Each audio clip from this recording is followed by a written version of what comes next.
Hello students, ఈరోజు మీకు learning ఫార్ములాని మీతో షేర్ చేయబోతున్నాను.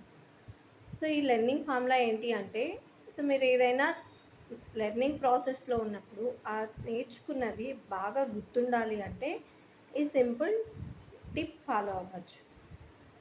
ఏంటి అంటే, మీరు ఏదైనా చదివినది చదివినట్లు అలాగే వదిలేస్తే అది మీకు 10% మాత్రమే మీకు గుర్తుంటుంది. అదే మీరు చదివినది ప్రాక్టీస్ చేస్తే 70% గుర్తుంటుంది.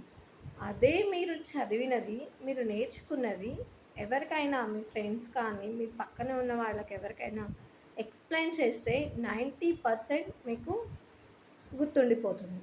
సో, ఎప్పుడైనా మీరు లెర్నింగ్ ప్రాసెస్‌లో ఉన్నప్పుడు మీరు నేర్చుకున్నది ఎక్స్‌ప్లెయిన్ చేయడానికి ట్రై చేయండి. సో, అది ఎక్కువ కాలం మీకు గుర్తుంటుంది.